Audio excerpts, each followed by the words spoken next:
donc tout va bien. Ouais, je pense qu'on aura l'occasion de parler des multiples projets que tu as fait et que tu as encore en tête.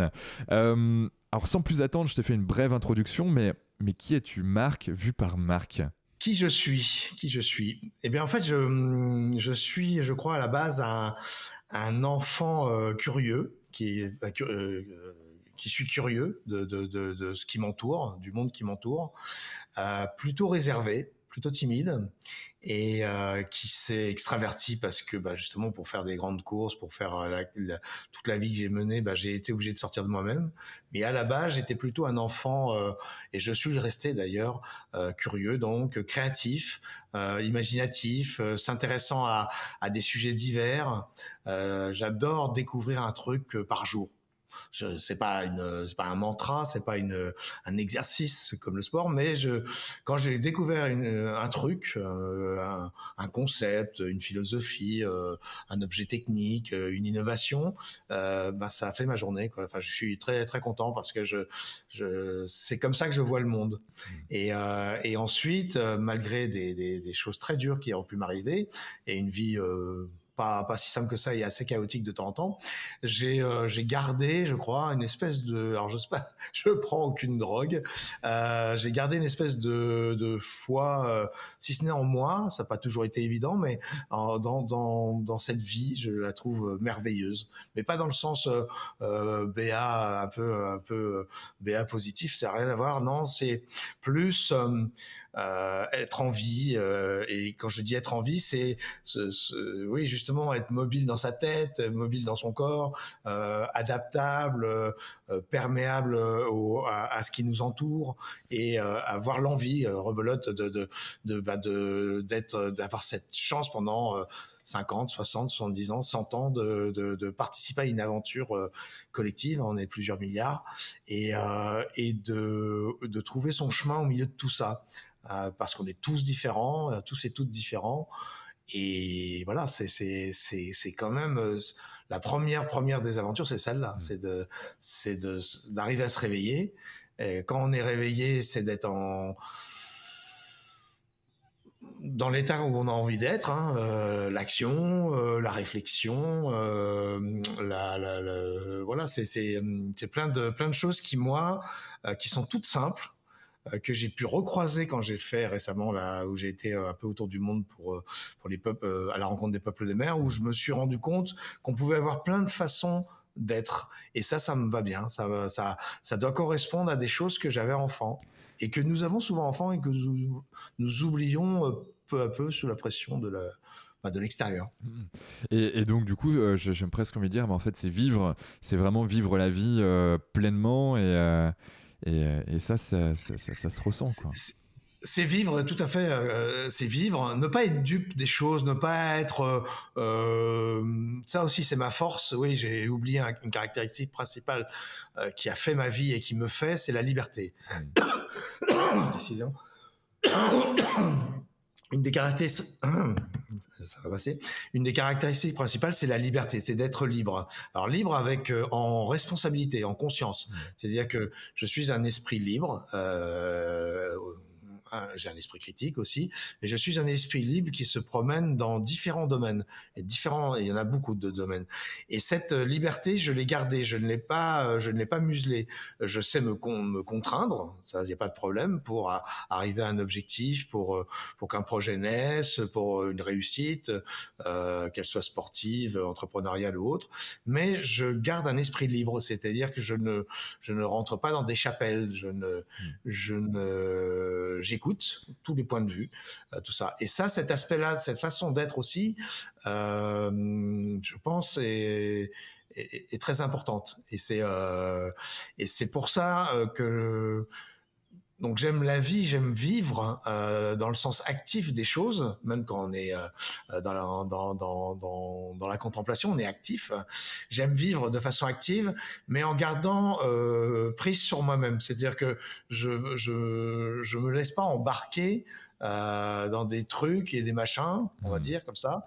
Euh, de temps en temps juste pour jouer un peu, mais je m'en retire assez vite pour garder Ouais, ta justement liberté, mon ton esprit autonomie. critique, etc., et Ouais. ma liberté, voilà, pour avoir la possibilité de se nourrir de tout ce qui se passe autour de soi.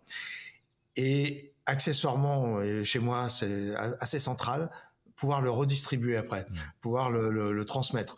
Parce que ce que l'on a réussi à apprendre avec un peu de recul, donc sans devenir, si je prends un exemple, le monde d'aujourd'hui est beaucoup idolâtre, est beaucoup fanatique, on est fan d'un tel ou d'une telle, on est fan d'une pratique. Et moi, je rentre pas là-dedans. Je suis fan de rien et je suis idolâtre de rien. Alors, on pourrait dire, ah bon, alors, je le précise, hein, et ça ne concerne que moi, je ne suis pas croyant, mais T'inquiète pas. je sais pas pourquoi Ça va le faire, t'inquiète. Et ça sortait bien tout à l'heure, et là, peut-être parce que j'ai pas mangé. Donc je précise, oui, je suis pas croyant, je l'assume totalement. Je respecte les croyants, je respecte les gens mais la dimension, je dirais, idolâtre et fan, est souvent pour moi peut être assez réductrice. C'est-à-dire qu'elle empêche d'avoir cette vision à 360. C'est ce que je pense en tout cas, et d'avoir ce que j'appellerais une ouverture totale, même vers des gens avec qui potentiellement ça va pas marcher. Et la question qui me vient, parce que tu as fait plein de choses, beaucoup dans tout ce qui touche aux océans, tout ce qui touche voilà, à la voile, mais pas que. Il n'y avait pas des personnes comme ça qui t'ont drivé ou qui t'ont animé, ou qui t'ont fait peut-être un peu rêver, tu t'es dit bah tiens je vais faire comme eux, ou non, du coup non, pas du tout. Alors je me suis souvent posé la question de qui m'avait, je dirais, inspiré, on va dire. Ouais. Et globalement, j'ai pas eu. Oui, il y a des personnes qui sont des aînés, on va dire, qui m'ont donné. Je pense que c'est plus leurs actes qui m'ont donné envie de faire ça que les personnes. C'est comme les livres, comme quand on était enfant, qu'on lisait Jules Verne, Jack London, tout ça. Les personnages de Jules Verne, oui, pourquoi pas. Jules Verne en lui-même, oui, un immense coup de chapeau. Mais je voulais pas devenir Jules Verne, ou je veux pas devenir le capitaine Grant ou les personnages de Jules Verne. Je voulais faire ce que racontait Jules Verne. Je voulais aller sur la Lune, je voulais aller sous les eaux, aller au centre de la Terre, aller faire le tour du monde en 80 jours. C'est l'action plutôt. Et c'est toujours resté ça. C'est-à-dire que oui, on pourrait dire Tabarly, dans mon cas, Tabarly, Moitessier, Chichester, pour prendre Alain Colas de mon époque. Et en fait... ça a été plutôt les Damiens, c'est paradoxal. C'était 2 étudiants parisiens qui sont partis autour du monde pendant 4 ans, dans les années 70, avec un bateau de 10 mètres, qui ont passé 9 fois le Cap Horn, qui sont rentrés dans l'Amazonie. Rien à voir avec mes grandes courses comme le Vendée Globe, mais ils m'ont passionné, comme ils ont passionné, je sais aussi, un autre grand navigateur, Yves Parlier.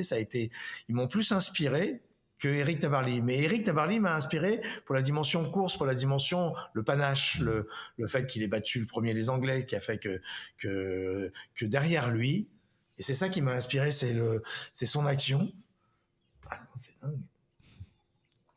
J'ai peut-être mangé quelque chose, c'est peut-être à cause de ça. Tabarly m'a inspiré parce que quand on fait le bilan, au-delà des courses qu'il a pu gagner, il n'en a pas gagné tant que ça par rapport à des coureurs d'aujourd'hui, mais il a formé des gens, il a eu à bord de son bateau des gens qui s'appellent Kersozon, Lamazou, Poupon, il les a tous eus, Alain Colas, Jean-Louis Etienne et tout ça. Tous ces gens-là ont fait des grands parcours, et ça, moi, j'avoue que c'est ça que j'admire chez Éric Tabarly. La vision aussi architecturale, et aussi cette capacité à se projeter, le bateau, le premier foil, les premiers foils, etc., etc. C'est plutôt son action que la personne, voilà.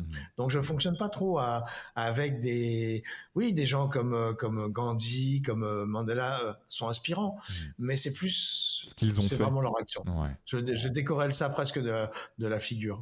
C'est comment un Gandhi, comme jeune avocat dans les rues de Cape Town, avec tout ce qu'il a subi, a réussi à revenir dans son pays, à affronter les Anglais.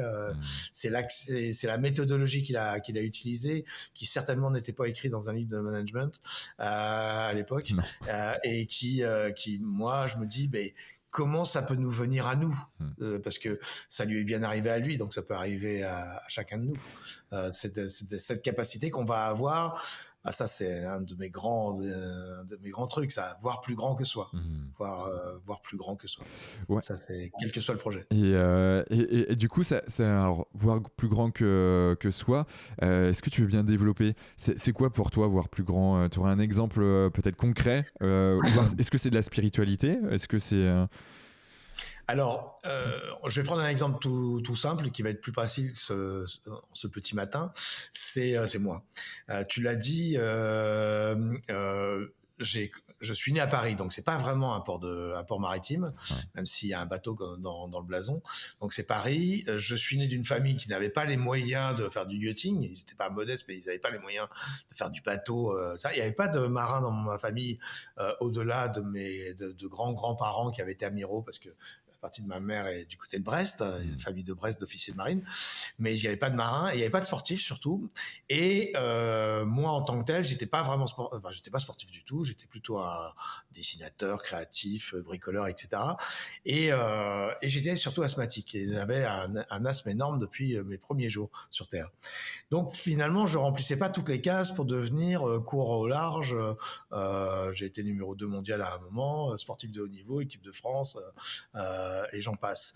Donc c'est ce qui m'a amené là quelque part. Si on résume, c'est un peu voir plus grand que soi. Mmh. Parce que si j'avais vu juste à mon niveau, et d'ailleurs, on m'a souvent, ça fait partie de mon parcours de vie.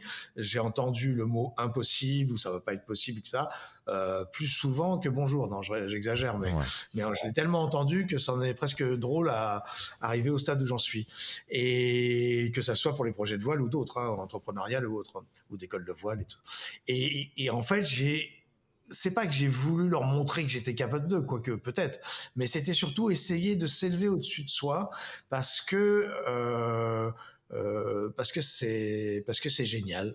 Et si on se souvient d'un film qui s'appelle Le Cercle des Poètes Disparus, quand le professeur monte sur la table, la table est à 1,10 m du sol, à 75 cm du sol, pardon, c'est juste pour regarder la salle de classe sous un autre prisme que lorsqu'on est assis derrière son pupitre. Mmh. Et ça donne une vision de la classe qui est différente. C'est pareil pour nous. Ouais. C'est la fameuse phrase prendre du recul. Mmh. Et cette action de voir plus grand, tout ça, agace des gens, ça je le sais, et j'ai souvent agacé du monde avec ça, mais vous tracte et tracte tous les autres aussi. Ouais. Tracte tout le monde avec vous. Parce que si nos actions se cantonnaient à notre petite personne, pourquoi pas, ça devient vite assez bas. Et c'est de temps en temps ce qui nous arrive malheureusement dans la politique, qui est un bel acte. La politique, c'est la vie de la cité. Mais si c'est vraiment juste pour sa petite personne, ça n'a plus de puissance. Mmh. Par contre, si c'est pour une dimension collective, ou dans mon cas, de faire rêver, d'entraîner avec, d'emmener avec, de faire travailler, parce que ma plus grande fierté, c'est pas mes 5 tours du monde et X Transat, c'est ma grande fierté personnelle, c'est à travers mes rêves d'avoir réussi en gros des années 80 jusqu'aux années 2000, d'avoir eu à peu près 300 salariés.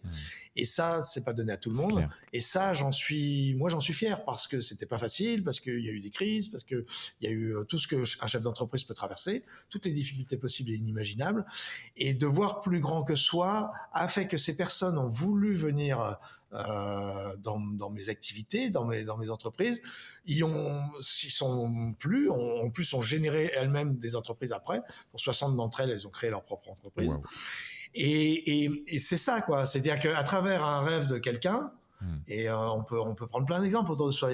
De temps en temps, ce qui est bien, c'est de s'arrêter, de prendre des exemples autour de soi pour que ça nous nourrisse. Alors, c'est d'avoir un rêve, de tout faire pour qu'il se concrétise, Ouais. ou que ça échoue, hein, ça peut échouer aussi, et que, quel que soit le rêve,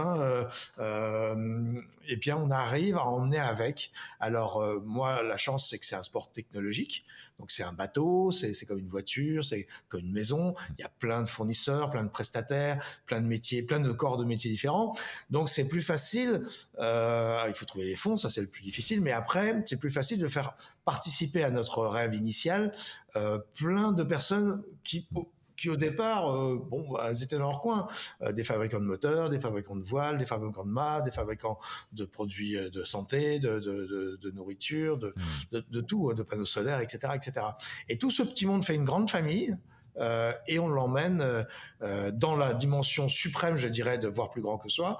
C'est qu'ils vont tous concourir pour qu'un bateau soit mis à l'eau, qu'ils puissent prendre le départ, par exemple, on va dire, d'un Vendée Globe, d'un tour du monde. Et ils vont tous rêver et croire et prier, je dirais, quelque part, pour que ce bateau et ce skipper, ce marin auquel ils se sont attachés, fassent le tour du monde, réussissent son rêve, mais le leur aussi quelque part, indirectement, se classe éventuellement, mais fasse sa circonvolution autour de la planète, fasse son tour du monde. Et là, je pense qu'on aura rempli la tête, l'esprit de beaucoup de gens, alors qu'au départ, c'était parti d'une seule personne, de ma petite personne. Et un Vendée Globe, c'est à peu près une centaine, 150 personnes autour de soi de façon quasi quotidienne pendant pas mal de temps, des années. Et puis, vous avez plusieurs centaines de fournisseurs tout autour qui viennent de temps en temps, qui apportent des choses, la dimension pharmacie, la dimension nutrition, la dimension vêtements, enfin, toutes les sécurités, etc., etc. Et donc, tous ces gens-là, vous avez même des gens de l'intérieur de la France qui n'ont aucun rapport avec la voile et avec la mer, qui vont venir apporter leur spécialité, leur spécificité, leur technicité, et tout d'un coup vont découvrir, je dis n'importe quoi, Brest, les Sables d'Olonne, La Rochelle, Marseille, ils disent ah ouais, les bateaux de 20 mètres, 8 tonnes de puissance, des bateaux qui montent à des vitesses pas possibles. Voilà, et ils vont, en rentrant chez eux, dans la Creuse, par exemple, dire « Ah ouais, quand même, je travaille pour un bateau qui va faire le tour de la planète. » On est fiers. Ça, c'est voir plus grand que soi. Voilà, ça. Ma réponse est longue, mais voir plus grand que soi, ça demande de vraiment de dépasser les petits soucis du quotidien, de les connaître et de les gérer, mais de les dépasser et de se dire... Mais je me lève le matin pour quelque chose qui me dépasse, et c'est pas grave, et c'est porteur pour tout le monde. Je vais te confesser quelque chose. Là, l'autre jour, on a dû pitcher pour un organisme de la région Occitane. C'est des startups, donc ils voient passer des startups et puis nous on pitch et directement, moi je parle d'ambition internationale et en fait bon, c'est pas de l'ego ni quoi que ce soit, hein. C'est que moi je suis drivé pour les choses un peu comme toi, hein, qui sont plus grandes que nous, moi je suis animé par ce genre de choses. Et les petites choses dans ma région, bon, j'aime ma région, mais ça m'intéresse pas trop. En tout cas, je sais que moi je suis animé par plus grand. Et du coup, quand j'ai pas sorti ça comme ça, mais je l'ai fait comprendre qu'il faut qu'on aille plus loin, qu'on impacte un peu plus le monde, que voilà, on est tous des êtres humains, donc on a tous besoin de travailler sur notre santé. C'est global, le monde. Et c'est global. Et cette vision un peu holistique, donc j'étais en train de pitcher. Bah en fait, il y en a un qui nous a dégommé, il nous a dit non mais les mecs, vous êtes à Montpellier. C'est ça qui va pas, quoi. Et exactement, du coup je suis un peu monté dans les tours et bon, il s'avère que on est plus dans cet organisme. Mais bon. Je connais bien mais la régionalisation des choses, mais il faut être capable de voir plus grand que soi et d'être aussi capable de gérer le quotidien et d'aller vers l'infiniment petit aussi. Exactement. C'était un autre de mes je sais pas si on peut dire déterminisme ou déterminant, et que j'ai beaucoup utilisé quand j'ai fait entre autres du coaching vers des chefs d'entreprise ou des dirigeants d'entreprise. J'ai parlé de la curiosité par rapport à ma façon d'être et mon être, on va dire, mais il y a aussi le mouvement.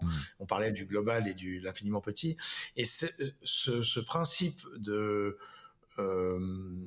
d'être en mouvement, pas pour faire du vent avec les bras, pas pour s'agiter dans tous les sens. Non, le mouvement, le mouvement peut être mental, de se dire voilà, j'ai une idée, elle est chouette, mais est-ce que je pourrais pas essayer, même d'entrée de jeu d'ailleurs, de l'imaginer. Touchant des gens à Taïwan, mais aussi à Ushuaia et pourquoi pas à Vancouver. Exactement. Et donc d'avoir cette dimension c'est même pas planétaire, c'est global de l'humain. On est des humains, que ce soit à Vancouver, à Ushuaia ou à Taipei. Et donc de ne pas se restreindre dans un premier temps. D'ailleurs, quand on a un projet, en général, l'idée, c'est ça. C'est qu'on pose, par exemple, des grandes feuilles de papier sur la table. C'est comme ça qu'on fonctionne. J'avais vu que Steve Jobs faisait la même chose, mais je faisais avant lui. Il mettait des grandes feuilles de papier et avec un crayon, on trace les mots, les lignes fortes, les idées, les envies. On fait presque n'importe quoi pour que après, tout doucement, ça travaille. C'est comme une esquisse. Au début, on esquisse le dessin d'une personne, par exemple. Après, on fait les traits, les forces, les formes, tout ça, et on précise un peu sa pensée. Et cette façon de ce mouvement, il est fondamental. Et les personnes qui veulent toujours vous ramener à votre condition, à votre simple condition, bah, c'est un peu dommage. Et il y a aussi de temps en temps de l'envie, de la jalousie, éventuellement d'ailleurs, mais c'est pas une bonne chose. Et j'en termine avec ma réponse en disant un truc sur lequel moi je me suis toujours inscrit en faux, c'est les mômes. Quand dans le train, alors je vois plus trop en ce moment, mais je voyais j'écoutais pas les conversations, mais on voit des adultes qui disent ah ouais mais non, ça c'est pas fait pour toi, ça tu devrais pas, c'est pas fait pour toi. Cette phrase là par exemple, c'est terrible parce que ça a freiné des générations d'enfants, de jeunes, des phrases comme ça, des phrases toutes faites, et il y en a eu beaucoup. Peut-être plus dans ma génération que dans les nouvelles, je sais pas, mais ça, voilà, c'est à bannir, à proscrire. Je suis complètement en phase avec toi, et en fait, j'ai directement analysé à quelques millièmes de seconde ou secondes après avoir dit ce que je lui ai dit à cette personne, je me suis dit waouh, en fait il a touché une corde sensible qui me ramenait en fait à mon école, l'époque où j'étais au collège, et certains professeurs justement nous disaient ce genre de choses de par on n'était pas bon en maths, donc du coup en gros voilà dans la case que tu dois être. Bon, après le mec il fait quand même une école d'ingénieur, bon tu te dis bon il y a quand même ça m'a ramené à ça, et directement je me suis dit waouh, il faut prendre de la hauteur. Donc moi j'ai mon rêve, et quoi qu'il arrive j'irai avec souvent les gens aiment bien les oiseaux en cage, ouais, ils ont du mal, ils aiment ça, ouais. Et donc c'est là que je me suis dit c'est vrai que dans ma famille ce genre de message, j'essaye de faire en sorte qu'un maximum de personnes puissent être encore plus ouvertes et quelque part bannir ces messages là. Et donc je pense que on a la chance, en tout cas des deux côtés de ma famille, d'avoir cette ouverture avec des grands-pères qui nous ont inspirés, mais ça n'empêche que c'est un travail de longue haleine, et que tu vois, je le vois aussi. Là, hier, j'ai animé une formation dans un gros groupe d'énergie sur les facteurs humains, et on voit tout ça. On voit les croyances limitantes qui sont issues de leurs référents, que ce soit des professeurs ou autres. Et c'est un peu dommage. Après, du coup, il y a des personnes comme toi, comme Steve Jobs, et je trouve ça content, et je vais terminer là-dessus parce que moi aussi, je peux parler beaucoup. C'est que je dessine moi aussi l'entreprise, comme je disais à Brice, mon associé. Moi je dessine sur paperboard, et puis après hop, on ramifie un peu tout ça, mais du coup c'est d'avoir des personnes qui nous entraînent, qui nous montrent un peu la voie, sur lesquelles on va potentiellement un bout de vie se raccrocher derrière eux, et puis ensuite pour pouvoir vivre et créer notre propre entreprise. Tu parlais des 60 sur les 300 qui ont monté leur boîte, c'est ça, c'est 60, si tu n'avais pas croisé, peut-être qu'ils n'auraient pas monté cette boîte. Et tout à fait. Ça, mais je le sais pour un paquet d'entre eux. Au départ, ils avaient envie d'être juste salariés, et ils n'imaginaient pas ce que c'était. Moi, j'ai beaucoup participé d'ailleurs à la création d'entreprises, pas seulement dans les gens qui ont travaillé auprès de moi, mais aussi autour de moi. J'en ai fait une sorte de. C'était parce qu'en France, ça vient pas tout seul. Hein. Ça va nettement mieux depuis 10 ans maintenant, 10-12 ans, mais il a fallu du temps avant qu'on ait cette dimension créer son entreprise. On avait beaucoup la veille, je crois, de l'élection de François Hollande, où c'était au moment de Sarkozy, je sais plus, il y avait 70% des jeunes Français qui voulaient devenir fonctionnaires quand même. Ah waouh. Il y avait eu je crois un sondage sur le Figaro, pour le Figaro, tu te disais, ah ouais, d'accord. Ça a beaucoup changé, Ah ouais. ça aussi. Là, Alors, ok. Quentin, Non mais je te ressens. non mais ça c'est C'est le clair. job qu'on doit faire avec moi. Non mais moi aussi je peux digresser assez facilement. Bon, si je reviens un peu à mes questions, tu as eu quand même beaucoup de barrières à l'entrée, hein, quand on regarde les difficultés que tu as eues depuis ta jeunesse, quelque part physiologique, physique. Mine de rien, tu as eu tout un tas de rêves. La question du rêve, tu en as déjà évoqué, et ça c'est assez marrant, c'est un peu le trait de personnalité que toutes les personnes qui passent sur ce podcast ont, c'est ils ont eu un rêve ou ils ont des rêves et ils tentent de le réaliser. Toi, quand tu étais petit, c'était quoi ton rêve? Alors, la course au large, la voile, la course au large, et en faire un métier, c'est pas quelque chose qui existait quand j'étais petit, hein, pour être tout à fait clair. Ouais. Moi, je suis né donc en 1960, Ouais. donc il y avait déjà des marins. Il y a des marins depuis l'origine du temps, hein, depuis Ulysse et avant même. Ouais. Mais la voile n'était pas du tout organisée comme elle l'est aujourd'hui, comme elle l'est depuis une vingtaine d'années. Il y avait pas, la plupart des courses n'existaient pas quand je suis né. Il y avait juste la Transat anglaise qui existait, c'est tout, qu'a gagné Eric Tabarly en 64 et ensuite un peu plus tard. Et en fait, et donc moi j'étais plus, je m'orientais plus dans l'univers créatif. J'étais un créatif. Je m'ennuyais beaucoup à l'école. Ça a été aussi. J'étais un bon élève, ce qu'on appelle un bon élève, mais j'étais pas vraiment à ma place à l'école. On découvre ça en ce moment. D'ailleurs, avec les gens qui commencent à se poser des questions sur l'enseignement. Et par contre, je dessinais toute la journée, je créais des choses, je bricolais. J'étais très manuel et très créatif, très rêveur. Et plutôt un enfant, je dirais, silencieux. Mon frère était un peu l'inverse. Et assez jeune, donc j'ai eu malheureusement la peine de voir mon père mourir à l'âge de 10 ans. Donc 10 ans après ma naissance, mon papa a disparu. On a quitté la région parisienne, on est parti vivre en Provence au départ avec ma mère, mon frère et ma sœur. Et c'est mon frère qui va me faire découvrir la voile parce qu'il voulait faire de la voile, il voulait faire du sport. Lui, il était plus sportif que moi au départ. Et comme moi, je suis son aîné, mais c'est comme on l'emmène à la voile dans le golfe de Saint-Tropez, ben, je pars avec. Et je vais découvrir à travers ça une façon de s'échapper. En fait, au départ, la partie compétition m'intéressera pas beaucoup. C'est plus le fait d'être sur l'eau, d'être en mer, d'être au milieu de l'eau, d'être tranquille.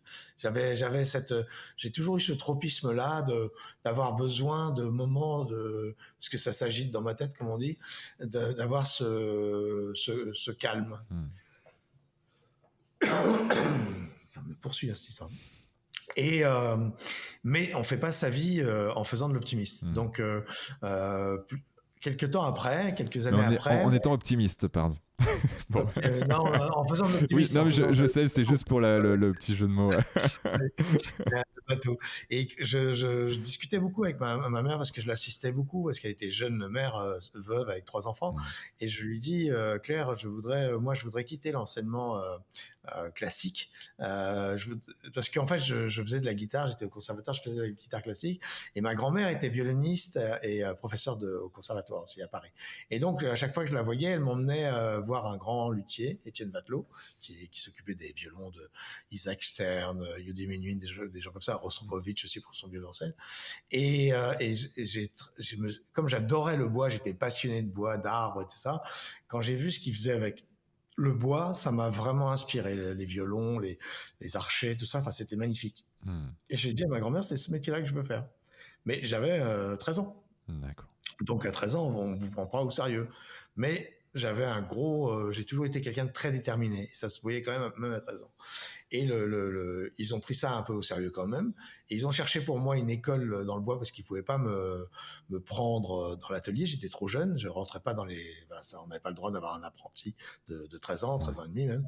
Et donc, ils m'ont trouvé l'école Boulle. Et c'est comme ça que j'ai dû passer le concours de l'école Boulle, ce qui n'était pas simple parce qu'on était beaucoup à être, c'était un vrai concours. Et je suis rentré à 14 ans. Je suis rentré en septembre 74, un peu avant les 14 ans, dans cette grande école parisienne, qui est une école d'ébénisterie, de marqueterie, de dessin, etc., et d'architecture aujourd'hui. Et pour apprendre les bases du bois, pour après éventuellement pouvoir rentrer dans l'atelier d'Étienne Vatelot plus tard. Donc j'ai passé 3 années à Paris, entre Paris et la Bretagne les week-ends parce qu'on est une famille qui a beaucoup bougé, donc c'est toujours difficile d'expliquer un peu tout ce qu'on a fait. Et donc j'ai fait 3 ans à l'école Boulle où j'ai appris l'ébénisterie, la marqueterie, le dessin, la perspective aussi. Et c'est un enseignement très dur parce qu'on était sur c'était des enseignements très lourds avec l'atelier, l'histoire de l'art, etc. C'était à l'époque avec les musées de ça, on arrivait à 60 heures par semaine quand même de travaux obligatoires. Moi, j'étais le plus jeune de l'école, donc presque de 3 ans par rapport aux autres, donc c'était quand même pas évident pour moi. Mais j'ai dû me faire mon cuir dans ce monde-là et apprendre ce qu'on appelle la belle ouvrage, l'excellence. C'est ce que j'ai appelé maintenant, ces derniers temps, ma première école d'excellence. C'est-à-dire on doit être proche du zéro défaut. Okay. Ça, on s'en rend pas bien compte, mais les pièces tous les assemblages doivent être faits sans vis évidemment et sans clous, mais éventuellement aussi sans colle. Et tout doit fonctionner, tout doit être nickel. Donc déjà la performance à ce niveau-ci qui était dur. Hein. Moi j'ai des photos j'ai réussi à retrouver une pièce que j'avais faite quand j'avais 14 ans et demi. Quand je vois un guéridon Empire à mon 2e trimestre, donc j'avais 14 ans et demi, pas tout à fait. Ma première pièce, ça a été un guéridon Empire, un plaqué à cajou. Donc quand vous arrivez, ça fait que 6 mois que vous êtes, même pas 5 mois que vous êtes dans l'école, et il vous amène à un niveau qui est inimaginable. Wow. Et donc voilà, et je continuais de faire de la voile quand j'avais l'occasion, mais j'imaginais pas du tout que j'en ferais mon métier, mais pas du tout. Et en fait, il y a eu une cassure qui s'est faite en 3e année de l'école Boulle, où je suis retourné voir Étienne Vatelot pour intégrer son atelier là, cette fois. Je lui ai dit, voilà, le diplôme est dans 5-6 mois. Est-ce que vous me prendrez chez vous après? Et là, j'ai eu une déception parce qu'il m'a dit, bon, moi, il y a l'école de Mirecourt qui est une école de lutherie dans le Jura. J'aimerais que tu fasses cette école parce que tu serais meilleur, ça serait mieux pour te prendre et après on te prendra à l'atelier. Donc ça veut dire qu'il fallait que je re-signe pour 3, 4 ou 5 ans, ça dépend du cursus que l'on prend. Et j'avais pas envie d'aller dans le Jura. Déjà, j'ai rien contre le Jura, mais j'avais pas envie. C'était quand même loin de la mer. Et j'avais pas envie de retomber à l'école à nouveau. Et donc j'ai tout envoyé voler, si je puis dire. J'ai plaqué tout d'une façon assez radicale. Et je parlais tout à l'heure de libre arbitre, c'était assez courageux donc de garder sa liberté dans le fond. En fait, de temps en temps, on sait pas ce qu'on fait, mais on le fait parce que c'est vital, parce qu'on sent ça quelque part au fond de soi. Et si je peux apprendre quelque chose à travers ce podcast à d'autres, la cassure a été très très forte parce que je m'étais beaucoup investi dans ce que j'ai fait. Les 3 années à Boulle, à Paris, j'étais jeune, je vivais seul chez un artiste, donc j'avais pas ma famille, j'avais pas ma mère, etc. Ça a été de 14 à 17 ans, ça a été un investissement très lourd. Et tout d'un coup, à 1 mois et demi du diplôme, de tout plaquer pour partir. Alors tout le monde m'a dit, mais plus tard, ils m'ont dit, mais pourquoi t'as pas passé le diplôme? Je dis, mais ce que je crois au fond de moi, c'est ce que j'avais appris pendant 3 ans, je le savais. J'avais pas besoin d'avoir un papier pour me le confirmer. Et je savais que je ne ferais plus ma vie, je serais pas ébéniste. Donc j'ai pas besoin du diplôme. J'ai fait l'école Boulle. Je suis fort de leurs enseignements et de leurs valeurs. Ça me suffit largement, j'ai pas besoin d'avoir un papier. Alors ça surprend toujours tout le monde, mais c'est pas grave, c'est comme ça. Et qu'est-ce que j'ai fait? J'ai pris, je suis repassé par l'appartement à Paris où je vivais, chez qui je vivais, j'ai pris quelques affaires et je suis parti en train vers Saint-Brieuc. À l'époque, ma mère, depuis quelques mois, avait acheté une maison dans laquelle elle a fait une maison d'enfants. Bref, je suis parti vers la Bretagne et là, c'est un truc à l'américaine, comme les jeunes, les gens qui traversaient, qui arrivaient à Ellis Island. J'arrive à Saint-Brieuc sur les quais de la gare et là, je sais que donc j'ai arrêté l'école. Enfin, j'ai arrêté, j'ai pas le diplôme de ça. Je n'ai pas les moyens financiers de me relancer dans quoi que ce soit. Je sais que je sais faire de la voile, que j'aime ça, etc. Je reviens en Bretagne certainement parce qu'il devait y avoir un appel du large, on va dire ça comme ça. Et là, sur le quai de cette gare, parce que c'est exactement là que ça s'est passé, il pleuvait en plus, pour changer. Je vais décider, mais de façon totalement abstraite et sans aucune visibilité, du reste de ma vie, qui va être la suite d'ailleurs. Et en fait, je vais de façon, alors pas du tout organisée au départ, mais qui va s'organiser avec le temps, je vais me faire confiance déjà de base, parce qu'il faut vraiment se faire confiance, parce que là, vous n'avez pas d'argent, vous n'avez pas les connexions, vous n'avez pas le carnet d'adresse, vous êtes dans un endroit, moi je connaissais pas Saint-Brieuc, hein, pas beaucoup, enfin je connaissais pas d'ailleurs, et je vais aller frapper à certaines portes, passer mes diplômes d'enseignant de voile et peu à peu, apprendre tout, à pas forcer, et puis comme souvent chez moi assez vite, et me retrouver moniteur, ensuite moniteur chef, et puis après prendre une position, après je descends vivre à La Rochelle. Et là, ça va être un accélérateur de mon entreprise, c'est-à-dire de moi-même. Je vais être boosté là-bas parce que je vais tout apprendre, naviguer, courir, progresser en termes de compétition, être donc aux portes des équipes nationales et en même temps enseigner, passer les diplômes de façon même anticipée. Le brevet d'état de deuxième degré, je l'ai passé à 20 ans, alors que normalement c'était plutôt 26-28. Et puis je vais être propulsé comme la Jeunesse et Sport va me remarquer et va me donner un poste de direction, ce qui se faisait jamais à l'époque, pour un centre nautique tout neuf dans le sud de La Rochelle, à Châtelaillon. Et je vais me retrouver directeur du centre nautique avec des salariés, avec tout ça. Ça sera ma première entreprise à gérer pour l'État, mais à gérer. Et à 20 ans, quoi. 3 ans avant, j'étais encore à l'école Boulle à Paris à dessiner ou fabriquer des meubles. Et puis là, je me retrouve directeur de centre nautique 3 ans après. Et voilà, ça c'est les faits. Après, quelle est l'alchimie au fond de soi qui fait que, parce qu'on passe par des moments terribles, c'est rien de le dire, des espérances terribles. Je n'ai pas été aidé par l'argent, je le redis parce que c'est important, parce qu'on peut y arriver encore même en 2022. Je n'ai pas été aidé par l'argent. Pas du tout de carnet d'adresse, mais alors zéro, je l'ai fondé mon carnet d'adresse, et par les amis d'amis, etc. Ça s'est fait à sa capacité que l'on va avoir de croire en soi, de voir, comme je disais tout à l'heure, de voir plus grand que soi, si possible, et puis de faire que les personnes qu'on a en face de soi croient en vous, se disent. Bon, ok, c'est un pari quand même, ce mec, ce jeune, on le connaît pas, mais on y va, quoi. Et à chaque fois, à chaque étape, que ça soit de la gare pour aller dans les ateliers où ils construisaient des bateaux en bois, je me suis dit, bon, je vais peut-être repasser par la case bois pour les bateaux, mais je me suis dit, je vais me retrouver dans les copeaux, mais je naviguerai pas, donc j'ai pas voulu. Après, l'enseignement, on est quand même très bizuté, c'était très dur physiquement, puis c'était vraiment un peu la vie des bêtes, on va dire, avant l'heure, etc., etc. Mais c'est tous ces moments difficiles qui vous font, en fait, qui vous fabriquent, qui font qu'on est en vie et qu'on est sur Terre pour quelque chose. Et parce qu'après, qu'est-ce que je regarde, si je veux pas dérouler toute ma vie au trébuchet, mais quand je regarde les 15 années d'enseignement qui ont suivi, les 4 écoles de voile les 3 écoles de voile et l'école de croisière que j'avais fondée, etc. Ça a enseigné à des dizaines de milliers d'enfants et de jeunes adultes et d'adultes. Quelque part, j'en suis fier. Tous les moniteurs que j'ai formés, qui sont devenus ensuite ou chefs de base ou qui ont monté leur propre boîte, j'en parlais tout à l'heure. Au départ, ça part de ce foutu quai de gare breton avec cette valise. Mais vraiment. Et ça, il y a un petit, je dirais, il y a une image quelque part qu'on voit quand les migrants arrivent à New York, quoi. Au début, ils vendent des journaux, puis après.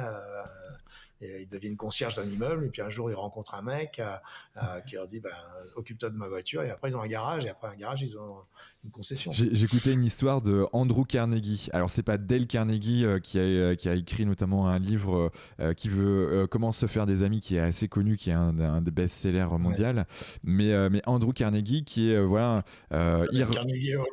Comment?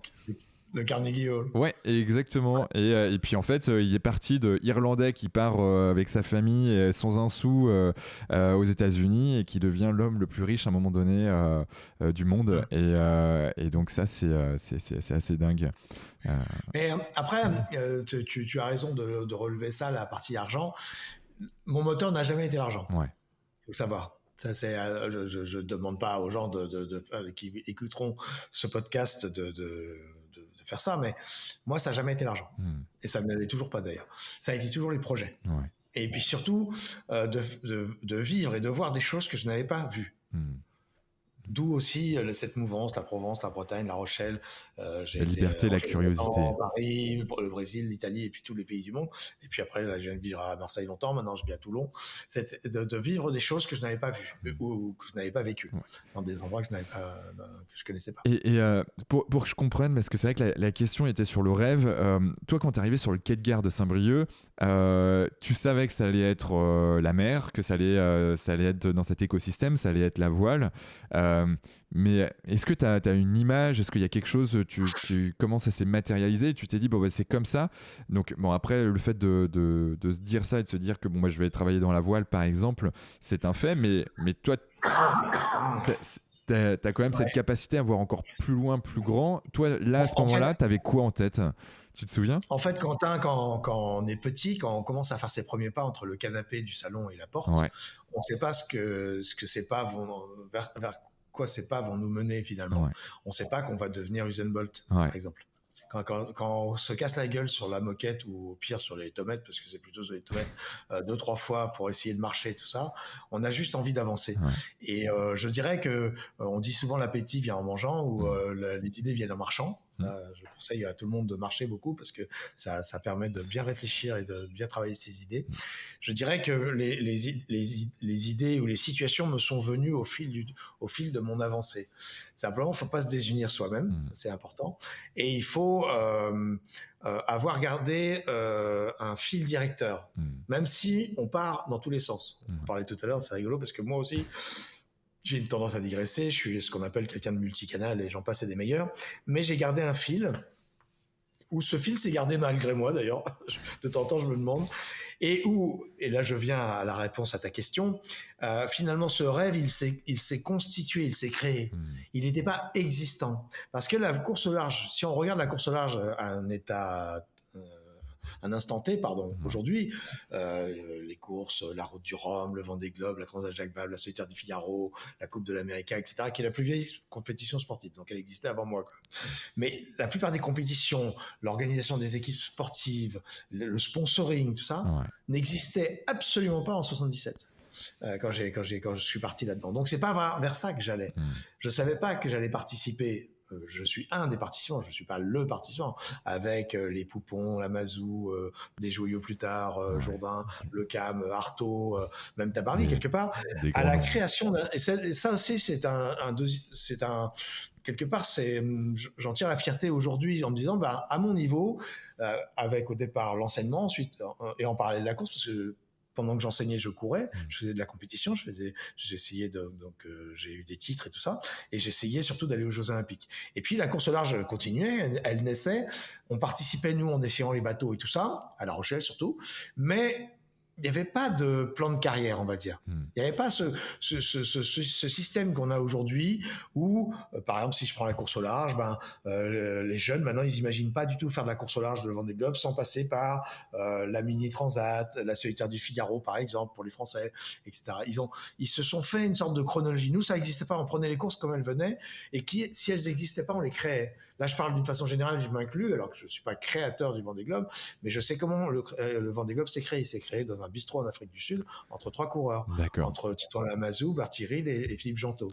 Et alors ils ont dit, ils faisaient un tour du monde avec escale. Ils ont dit mais pourquoi on ferait pas sans escale, et le Vendée Globe est né comme ça. La Route du Rhum, c'était c'était un publicitaire de Lyon, enfin le monsieur qui s'occupait de Critères, qui voulait contrer les Anglais parce qu'il y avait la Transat anglaise qui existait depuis 1960 d'ailleurs, et ils ont voulu faire la Transat française. Ça a été la Route du Rhum, etc., etc. Donc chaque course a eu une genèse, chaque projet professionnel a eu une genèse aussi, et l'écosystème que cela a fait entre les organisateurs de courses, les centres d'entraînement maintenant aujourd'hui, les coureurs qui au départ partaient, le sponsoring qui a été balbutiant dans les années on va dire 80 et puis qui a pris son envol parce que les budgets des années 80 sont pas du tout les budgets de 2022, mais idem dans le foot d'ailleurs. Je pense qu'un Platini par rapport à Mbappé ou à Neymar, c'est pas la même.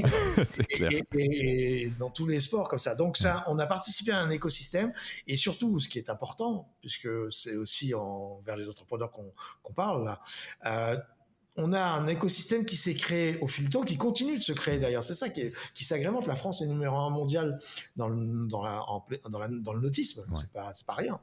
C'est parce que les chantiers navals existaient. Certains chantiers navals comme Beneteau existaient. Ils existent depuis très longtemps.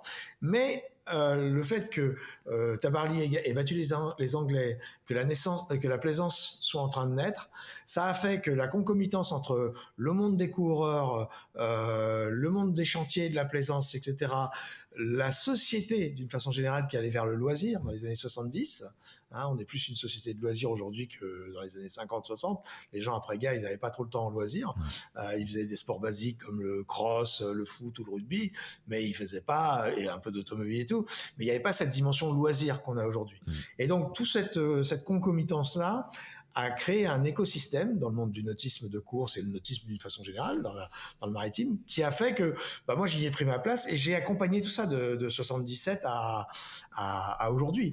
Et c'est assez extraordinaire quand on se retourne, quand on regarde au-dessus de son épaule, on se dit, mais quand je suis arrivé à La Rochelle en 78, fin 77, début 78, le port de La Rochelle était en train de se creuser, en train de se finir de se creuser, le port des Minimes. Maintenant, il est établi, c'est le plus grand port d'Europe, ils ont rajouté des places, etc. Et pareil, un peu partout. Et je sais pas si mon propos est clair, mais les choses, elles n'étaient pas inscrites au départ. On partait pas. Aujourd'hui, un jeune qui voudrait faire le Vendée Globe, il se dit voilà, il sait comment il faut qu'il trouve des sponsors, il sait comment il faut qu'il crée une équipe technique, il sait quel poste doivent être occupés dans une équipe technique. Il a tout. Il a les centres d'entraînement. Il a même des dossiers presque qui existent. Il peut travailler sur ses aînés. Moi, il y avait tout à construire, rien. Que ce soit les bateaux, les ports et surtout l'aventure. Et ça, c'est. Mais quand j'ai cherché pour mon premier Vendée Globe, je courais déjà depuis longtemps et en professionnel. Mais quand j'ai cherché pour mon premier Vendée Globe, j'avais appelé Autissier, Alain Gauthier, et ils n'avaient pas fait de dossier. Ils n'avaient pas de dossier de sponsoring, par exemple. Donc ils m'ont donné juste des conseils comme ça, oral. On est en 93, 94. C'est pas si vieux que ça. Non, c'est clair. Et en fait, il y a eu à certaines époques, il y a des accélérations. Sont-elles bien ou pas ou mal, ça on verra. Mais voilà. Et donc cet écosystème, j'ai ça me fait, je trouve ça chouette d'avoir vraiment, de l'avoir vécu de l'origine jusqu'à maintenant. Et j'espère que c'est pas fini. Et pour sûr que c'est pas fini. Hein. Et donc d'avoir et je suis pas du tout sur un fonctionnement, c'était mieux avant, tout ça, j'ai jamais eu ce truc-là. Et je suis passionné pour les nouvelles technologies et tout ça. Mais j'ai aimé voir comment on a tous, parce que y a pas que moi, on a tous avancé, cassé la figure, remonté, redescendre, les sponsors qui s'arrêtent, qui repartent, des trucs complètement improbables. Je dirais que le naval, le maritime et surtout le nautisme en France, qui est devenu donc le numéro 1 mondial et qui est une référence dans le monde, alors qu'avant c'était un monde anglo-saxon. Là maintenant c'est la France qui est la référence, qui a tout gagné. Il n'y a que la Coupe de l'Amérique qui nous a échappé, mais toutes les autres courses on les a gagnées. C'est une sacrée évolution. On s'imagine pas, mais c'est énorme ici. C'est clair. Après, je vais rebondir sur Steve Jobs et ce qu'on avait évoqué justement dans la préparation de ce podcast. Mais ce que je trouve assez fantastique, mine de rien, dans le nautisme et donc quand tu deviens skipper avec les bateaux qui volent sur la mer, c'est que les bateaux, il y en a toujours eu, tu vois, j'ai envie de dire presque depuis que l'homme existe, pour aller pêcher, pour aller d'un endroit à un autre, et en fait ça a évolué. Il y a les premiers bateaux en bois et puis après ça a évolué jusqu'à faire des bateaux qui vont à des vitesses complètement folles. D'ailleurs, s'il y a l'opportunité d'aller voler avec toi, franchement je suis preneur. Oui, avec plaisir. Et franchement, quand on regarde, et puis là tu parlais d'intelligence artificielle l'autre jour, donc maintenant on est vraiment dans des hauts niveaux de technologie dans ces bateaux, et je trouve ça assez fantastique que ça suit son cours et que les Français, soit cocorico, soit sur la proue de tout ça, et c'est assez fantastique l'évolution et l'innovation qu'on y met, et on se rend compte que si on veut être à la pointe, toi tu le fais très bien, c'est que l'innovation est permanente, et qu'il faut savoir innover, se renouveler, créer, et créer, c'est la créativité, c'est aller trouver des sponsors, etc.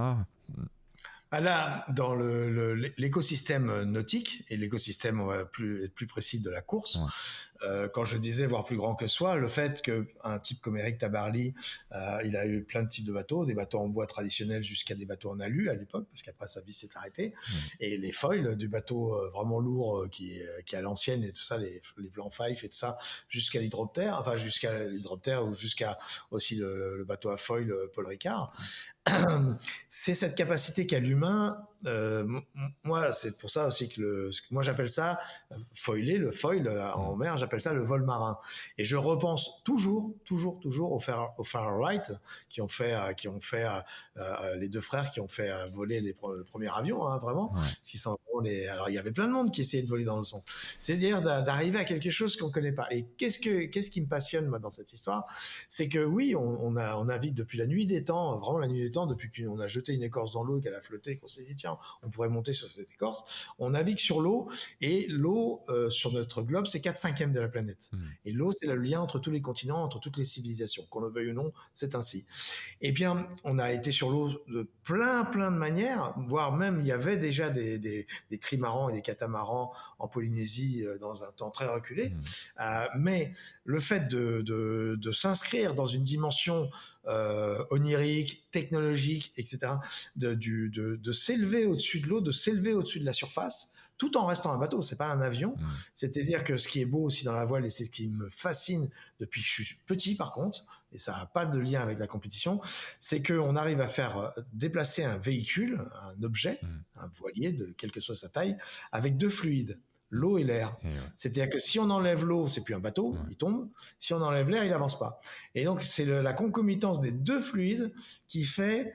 Il n'y a pas d'action motorisée, il n'y a pas d'action, tout ça. Ben, il peut y avoir, mais là, il n'y en a pas en l'occurrence. Et je trouve ça extraordinaire parce que ça se fait avec le vent et l'eau. Même si les bateaux coûtent des millions, sont très technologiques et tout ça. Il faut qu'il y ait les deux ingrédients, c'est-à-dire l'air et l'eau. Et ça, c'est très important. Et cette capacité donc à s'élever à la force de ces deux fluides au-dessus du support et de ce que j'appelle moi, de façon un peu romantique, d'alléger sa traînée, confère ce qui nous arrive avec l'environnement, c'est-à-dire de laisser le moins de traces possible sur l'eau. Je trouve que c'est un très bel acte. C'est beau déjà à voir. Déjà, les bateaux volants, c'est beau. Et c'est complètement impressionnant de se dire, parce qu'un bateau comme un Ultime, c'est 14 tonnes quand même, donc on élève 14 tonnes sans l'aide d'un avion, sans l'aide d'un moteur comme dans un avion. Parce que, juste avec la puissance du vent et avec la pression de l'eau. Et c'est là où l'humain, alors toi tu es ingénieur, donc je te le dis au passage, nous c'est un univers de 98% d'ingénieurs, hein, la voile, et c'est là où le monde de la voile est fascinant pour les ingénieurs, parce qu'il y a toujours quelque chose à gratter, parce qu'on n'est qu'au début des bateaux qui volent. À terme, je pense, mais j'aurais disparu de cette terre, et nous aurons dit, c'est que normalement, on verra voler des bateaux de transport, qui transporteront des marchandises, etc. Ça va arriver. Plein de gens vont me dire que c'est impossible aujourd'hui, mais ça va arriver. On sustente là, on empêche, on évite la traînée et on supprime un peu de la bande passante, comme on dit.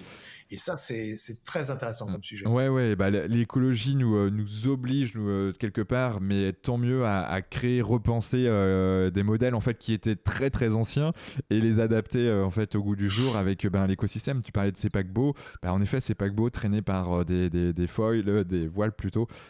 Pourquoi pas? Je sais que c'est en cours. Il y a plein de tests qui existent là-dessus. C'est pas encore commercialisé, mais c'est en cours. Il y a plein de choses comme ça qui sont assez fantastique et ça me fait penser à quelque chose. Parce qu'il y a plein de sujets que j'aimerais voir avec toi et je vois que le temps file. On a parlé de Steve Jobs. Alors bien sûr parce que tu marches comme lui, tu écris, tu dessines comme lui. Bon, il y a encore d'autres parallèles. Il y a celle des incidences indirectes. On en avait parlé un petit peu dans la préparation du podcast et je voudrais qu'on rebondisse là-dessus. On parlait de Steve Jobs qui en effet a créé donc les MacBook, la marque Apple, et notamment les premiers ordinateurs où on pouvait vraiment l'avoir chez soi. Et ce qu'il a vraiment aussi peut-être différencié de Bill Gates, c'est l'écriture. Donc c'est-à-dire qu'on avait plein de typologies de calligraphie différentes sur l'ordinateur. Et en fait, lui, quand il avait, je sais plus si c'était entre 18 et 20 ans ou 21 ans, je me souviens plus exactement, il a fait une année où il a fait une année de calligraphie. C'était au collège. Il était au collège. Donc, il était jeune, il était, je crois que c'était 14-15 ans, entre 14 et 16 ans. D'accord. Et donc, du coup, il a ramené ça, là, cette calligraphie, ce qu'il a appris dans un ordinateur plusieurs dizaines d'années après. Et ce qui fait aussi, aujourd'hui, pourquoi on tape sur nos Word. Alors, celui-là, c'est du Microsoft, mais c'est ça qui est assez exceptionnel. Ce que je veux dire par là, c'est que toi aussi, tu as des incidences indirectes. Est-ce que tu veux bien nous en parler peut-être un peu? C'est-à-dire que moi, je me suis passionné pour son discours en juin 2004 ou 5, je sais plus. Je l'avais écouté quand il est sorti d'ailleurs sur YouTube, et il parlait donc des incidences indirectes, et ça a fait tilt dans ma tête. Je me suis dit, et c'est à ça d'ailleurs que sont intéressantes les conférences, que des personnes qui ont des parcours atypiques comme le mien peuvent aider. C'est que par exemple, on pourrait se dire aujourd'hui, je suis pas devenu luthier, je suis pas devenu ébéniste. À quoi a servi l'école Boulle, par exemple, dans mon passage, c'est quand même 3 ans de ma vie, dans une époque charnière, quand même, 14 ans, 17 ans, c'est important, que les enseignements. Eh bien, en fait, si je me retourne là aussi sur ça, je me dis, l'exigence des professeurs on n'imagine même pas le niveau de dureté des choses. Si je prends un exemple que j'aime expliquer, c'était en deuxième année, je crois, un truc comme ça, j'avais une pièce intermédiaire à faire qui était un pied de Louis XVI. Et il y avait un assemblage. Et l'assemblage devait tomber vraiment nickel. On ne devait pas avoir de jour, mais même un milliardième, ça devait être nickel. Okay. Et puis, mon truc n'était pas nickel au bout du boulot, et je devais vraiment le rendre. On devait tous le rendre le vendredi soir.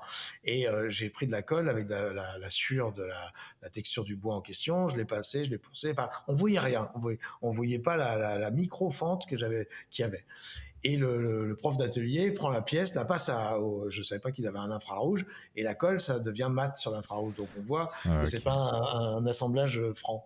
Et là, il voit ça, il me dit, t'as mis de la colle? Et donc on est obligé de dire la vérité. Je dis oui, mais c'est pour pas qu'on voit le truc. C'était nickel, hein. En apparence, on n'aurait rien vu. Il a pris une machette, il a cassé la pièce. Donc j'ai eu un 0/20 déjà. Ouais. Et surtout, ça c'est des choses, quand ça vous arrive à 15 ans et tout ça, ça vous calme tout de suite. Ouais. On peut pas. Et donc c'est un exemple parmi d'autres. Il y en a eu plein.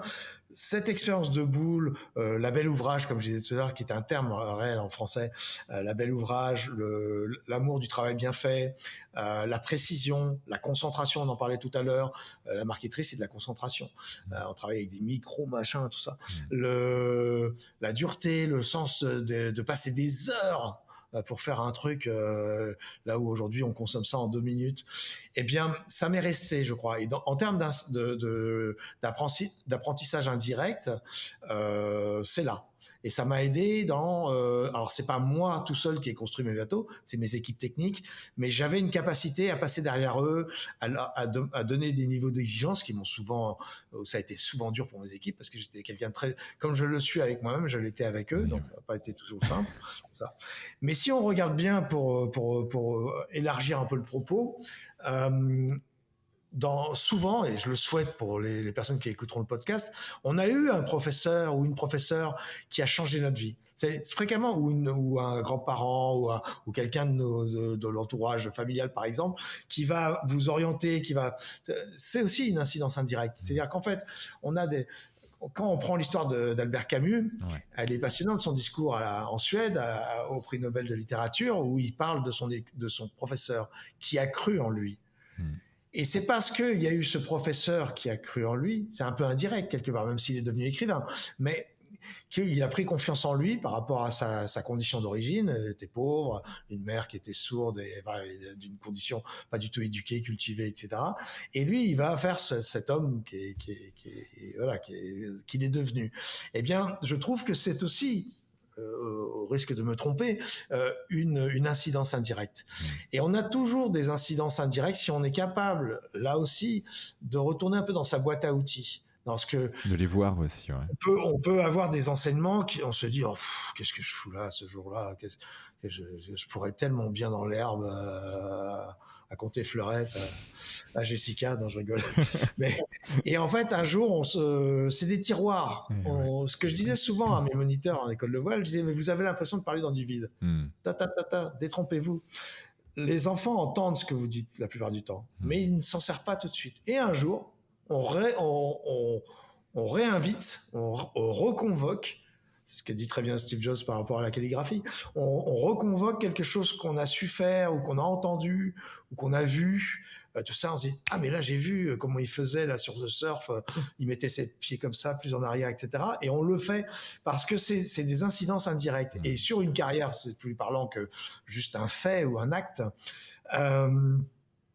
Je pense que nous sommes le produit aussi, et c'est pour ça que c'est important l'instruction et l'éducation faite par les parents ou en tout cas l'environnement.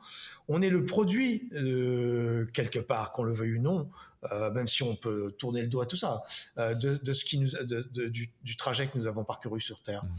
Et dans ce trajet, il y a des moments qui de temps en temps, parce que l'histoire de la calligraphie de Steve Jobs, il y a passé quelques mois, c'était un cours en plus supplémentaire qu'il prenait. Donc c'est un peu comme moi quand j'ai fait de la marqueterie à Boulle. C'était pas mon cours principal. Mon cours principal, c'était l'ébénisterie. Mais pourtant, quand je travaille des choses précises, je repense toujours à mes cours de marqueterie. Il se réinvite comme si mes mains étaient guidées. Du fait que je l'ai fait entre 14 et 17 ans, mais en cours supplémentaire. Eh bien, c'est à chacun des personnes qui écoutent de se questionner là-dessus. Quelles sont les incidences indirectes qui m'ont amené là où je suis aujourd'hui, et sur quelles incidences indirectes ou sur quels enseignements ou sur quelle expérience de vie je peux m'appuyer pour ce que je souhaiterais faire demain. Ouais, et c'est un message aussi à toutes celles et ceux qui se disent bon, ben, je sais pas pourquoi je suis là, bon, ça va me servir à rien. Ou des gens qui peuvent être frustrés de leur parcours en disant bon, ben, si j'avais su, j'aurais dû faire ça. Tu vois, il y a quelques années, je m'étais dit, mais en fait, j'ai plutôt un profil type peut-être plus école de commerce ou plus RH ou plus en tout cas porté vers l'humain. Et puis en fait, aujourd'hui, là où j'en suis, c'est grâce à ce que j'ai pu faire en amont, et je le découvre aujourd'hui et j'en suis très heureux parce que je n'aurais pas du tout la trajectoire que j'ai aujourd'hui. Donc du coup, j'en parlais encore hier, il y a des gens qui étaient là, qui se disent bon, ben, il y a une personne, Carlos, qui est en gros le grand patron d'une partie de l'entreprise dans laquelle j'étais, sur la prod, et du coup disait bon, lui, on a commencé ensemble, moi je suis là et lui il est là. J'ai dit ben ouais, mais tu faut pas forcément non plus se comparer. C'est que lui, il a eu sa trajectoire, il a eu son rêve, il a eu sa vision. Toi, tu avais d'autres rêves, d'autres visions, et c'est complètement ok.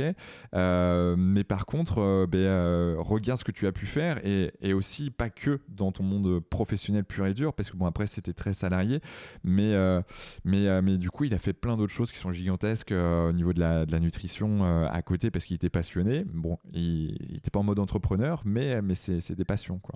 Donc, après, chez chacun de nous, que ce soit des personnes qui n'ont pas eu beaucoup de chance au départ, qui n'ont pas eu l'accès à beaucoup de choses, voire même ce qui est en train de se passer aujourd'hui, où il y a une paupérisation même de la culture, ça va être la capacité.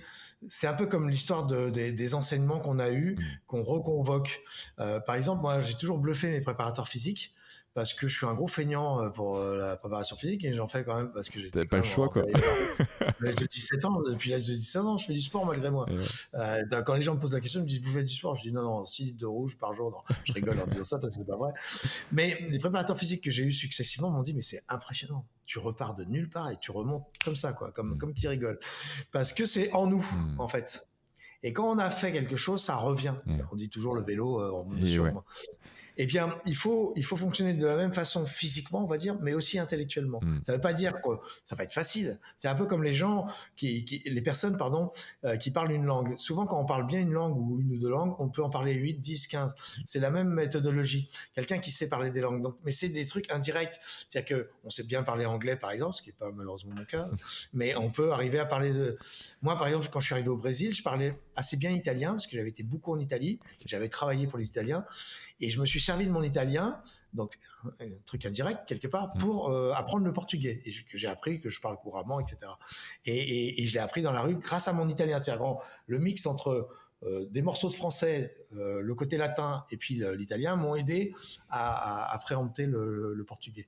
Donc c'est des choses indirectes, et il faut jamais les négliger. Et je pense que quand on doute, quand on se dit ah non, c'est pas pour moi, j'y arriverai pas, c'est pas possible, essayer de chercher au fond de soi Ça a été la même chose pour la recherche de sponsors. La première fois que j'ai cherché des sponsors à un haut niveau, on va dire.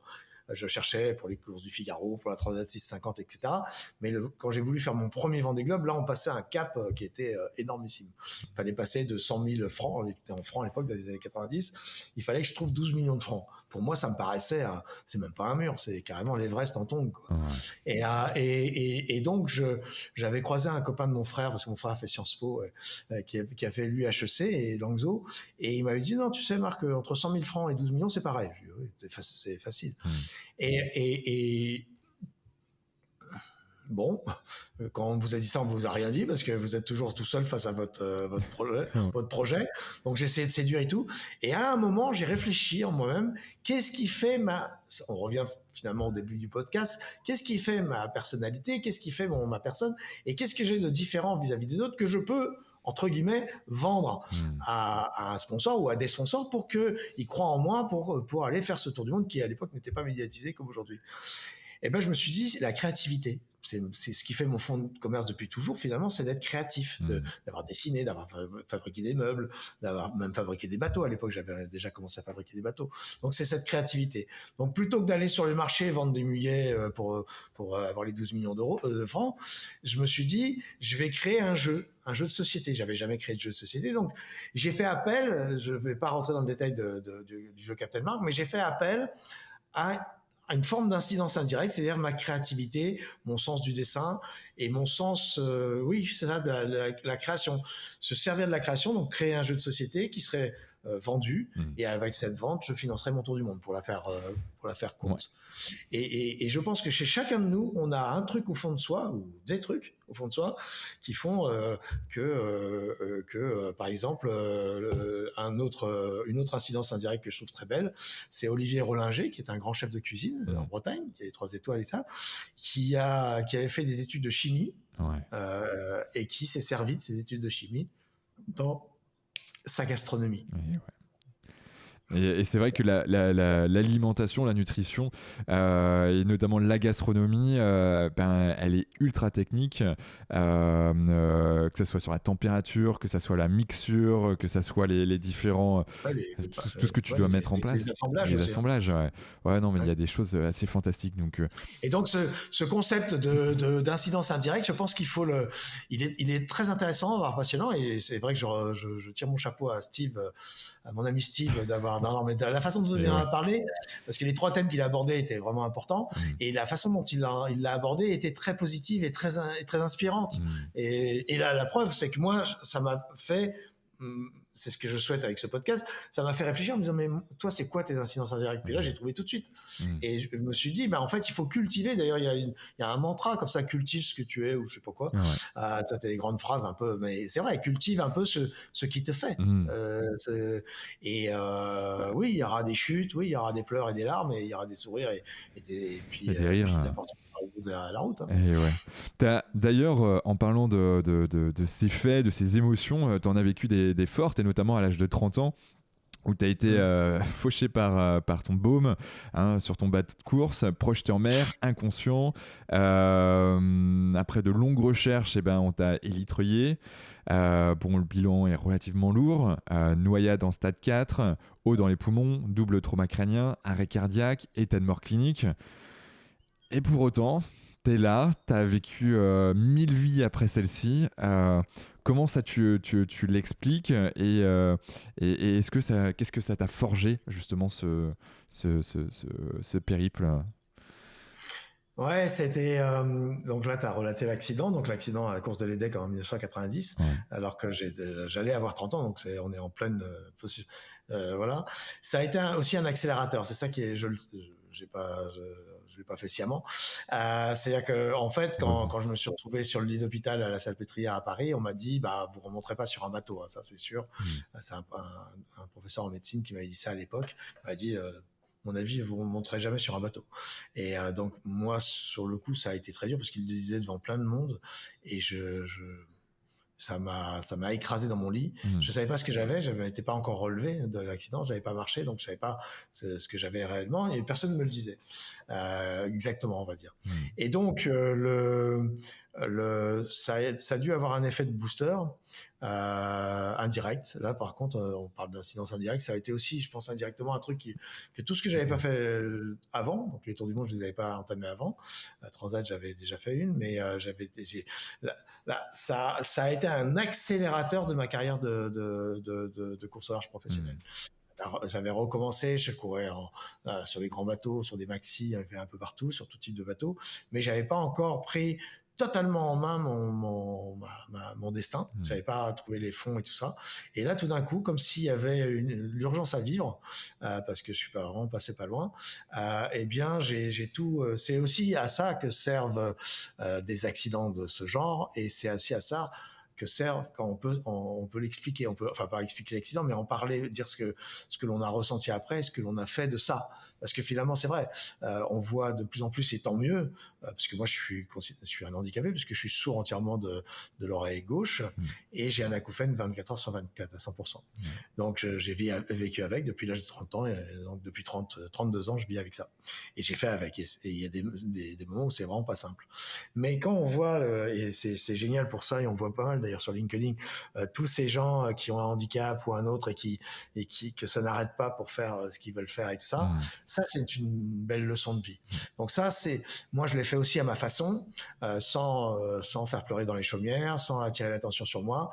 La plupart du temps, les gens pensent que j'ai entendu, mais j'ai pas entendu, donc je reconstitue leurs phrases. Sur un bateau, c'est encore beaucoup plus compliqué que sur la terre, parce qu'il y a le bruit de la mer, du vent, des voiles, tout le monde parle dans tous les sens, etc. Donc c'est un job très difficile. Et j'ai fait avec, c'est-à-dire que j'ai pas demandé à mon environnement de s'adapter à moi, je me suis adapté à mon environnement, ou à mes environnements. Et le handicap et les accidents de la vie, c'est un accident de la vie, il peut y en avoir d'autres formes, les faillites et des choses comme ça, j'ai connu aussi d'ailleurs. Les accidents de la vie, là aussi, vous révèlent à vous-même. Il y a plusieurs façons, je ne vais pas enfoncer les portes ouvertes, mais il y a plusieurs façons de se comporter. Où on s'assoit, on pleure et puis on attend que ça se passe, ou on s'en fout et où on vire dans des trucs, l'alcool, les clopes, la drogue, enfin, tout ça, parce qu'on va pas bien, on part dans tous les sens, où on en fait une force. Moi, j'en ai fait une force, pas forcément en le sachant, pour être très honnête. C'est comme si c'était un épisode de ma vie, mais c'est tout. C'est pas ça qui allait marquer ma vie. C'est marquant, c'est sûr que j'aurais pu y passer, donc je pourrais ne pas être en train de parler en ce moment. Mais c'est un des trucs de la vie. Voilà. C'est une étape qui t'a permis d'accélérer. Je retiens aussi le fait que ça a accéléré ta vie, que ça t'a mis une certaine urgence de vivre la vie pleinement, quelque part. Ouais. Souvent, le handicap, par exemple, quand il est visible, le mien n'est pas visible, mais quand il est visible, attire, alors ça change un peu, mais il faut du temps pour l'inclusion, etc. Attire la pitié, la société, tout ce qui est détestable, parce qu'il ne faut pas avoir la pitié, simplement. Et la personne qui le vit, se comprend pas, parce que elle est doublement handicapée, parce qu'elle est handicapée physiquement, mais en plus, elle a le handicap de la pitié des autres, ou de l'incompréhension des autres, ou même de l'inattention des autres, etc. Donc c'est quand même, ça fait beaucoup de handicap. Mais ce que le commun des mortels qui n'est pas handicapé ne sait pas, mais c'est que ça nous donne une force formidable, parce qu'on a envie de se battre sur tous les fronts. Alors c'est usant, ça demande une énergie de taré, mais il faut faire. Moi, je me suis rendu compte, si je reprends mon handicap, l'oreille, et je me suis rendu compte que c'était un handicap très intéressant. Ma grand-mère, qui était violoniste, qui est professeure de violon, était quasi sourde. Beethoven était quasi sourd aussi, en passage. Okay. Je compare pas ma grand-mère à Beethoven, mais elle avait perdu son oreille, l'oreille droite, je crois, dans les bombardements de la guerre et dans les naissances de ses enfants. Et l'autre était abîmée du fait du violon en permanence, donc elle avait plus qu'un quart d'oreille. Et elle jouait admirablement. Et quand on était dans la vie de tous les jours, quand elle faisait pas de violon, elle avait un appareil qui faisait des bruits pas possibles et tout ça. Et on sentait bien que socialement, elle décrochait à des moments qu'elle n'entend pas. Et moi, je l'ai vécu donc de 30 ans à 62 ans, comme aujourd'hui. Et je me suis rendu compte, parce que ça a correspondu à toutes mes années où je suis monté, où j'ai été connu, où j'ai fait des grandes courses, des réussites, où j'étais invité dans tous les dîners en ville, les trucs officiels. J'ai fait des milliers de repas officiels avec des ministres, des premiers ministres, des présidents, enfin tous ces trucs-là. Et je me retrouvais en plein milieu de table et j'entendais pas la partie partie gauche de la table. Ouais. Donc c'était très pénalisant parce que je pouvais pas raconter ma vie à tout le monde tout le temps. L'accident, je pouvais pas le raconter, donc je le faisais avec. Donc ce que j'essayais de faire, c'était d'abord de lire sur les lèvres, c'est ce qui est le plus pratique, de regarder comment les gens positionnent leurs mains, comment sont leurs yeux au moment où ils parlent, etc. De prêter attention, donc de bien regarder la personne qui vous parle. Déjà, ça vous change votre habitude. Et de faire que votre handicap vous ouvre d'autres, alors c'est pas des chakras là, d'autres sens, mais d'autres sens. Ouais. Voilà, d'utiliser plus ses sens. Et par exemple, le cerveau m'a passionné à ce moment-là parce que souvent en France, les Américains ou les Italiens, on parle haut, donc on les entend, on les comprend. Les Français parlent sourd souvent. Ça, les phrases finissent sourdes. Hormis quelques-uns, mais on va dire une généralité globalement. Ils sont pas. D'ailleurs, les étrangers le disent souvent, ils sont difficilement audibles. On a une voix, on a un timbre de voix qui fait ou une forme de voix de langage qui fait que ça, c'est pas aussi clair que quand les Italiens ou les Américains parlent. Et moi, j'entendais le début de la phrase et j'entendais éventuellement la fin. Et il fallait que je reconstitue la phrase, mais le temps que la personne parle, parce que je n'allais pas me dire, bon, excusez-moi, je reconstitue la phrase et je vous réponds après, parce que là, c'est ce que je faisais pour les peuples des mers. Mais et en fait, on se rend compte que le cerveau a une plasticité fabuleuse parce qu'en fait c'est lui qui fait le job, c'est pas vous.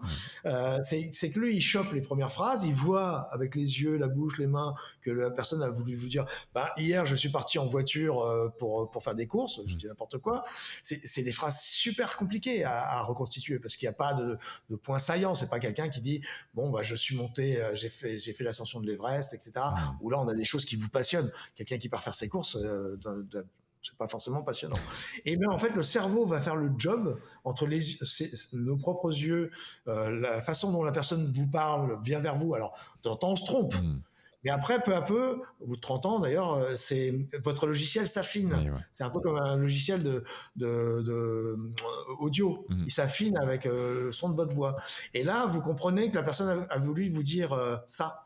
Alors, de temps en temps, ça donnait des choses très, très comiques. Hein. Les premières années, mes équipes techniques, elles étaient mortes de rire. Elles disaient, là, il vient de dire oui, alors qu'en fait, il n'aurait pas dû dire oui. Mais parce que je ne l'avais pas entendu. Là. Et puis, parce que le pire, c'est quand la personne vous parle et qu'elle s'est retournée, par exemple. Donc, vous avez perdu une partie de la phrase. On s'en rend pas compte. Donc, le handicap, c'est quelque chose de dur. C'est mieux de pas en avoir. Mais quand vous l'avez, ça va, je disais, voire plus grand que ça va surdévelopper des capacités chez vous. Qui sont assez intéressantes finalement. Ouais, qui sont intéressantes. En effet, tu parles de plasticité neuronale, c'est quelque chose qui me passionne également. Tout ce qui touche au niveau du cerveau. J'ai reçu la semaine dernière Philippe Croison. Philippe Croison qui n'a plus de membres, en tout cas plus de bras, plus de jambes, suite à pareil, hein, il est mort, comme il dit, il est mort 2 fois. Il a reçu, voilà, d'après les médecins, il est mort 2 fois et puis il est là actuellement. Je crois que d'ailleurs il a 62 ou 60, non, il a 68 ans, Philippe. Et c'est vrai que on a parlé aussi du handicap, donc il y a tout ce que tu disais, mais il y a aussi en fait cette urgence qui est commune aussi, qui disait bon ben voilà, maintenant je vais vivre pleinement ma vie. Avant j'étais dans une vie, on va dire un peu plus classique, 2 enfants, un labrador comme il aime le dire, une femme.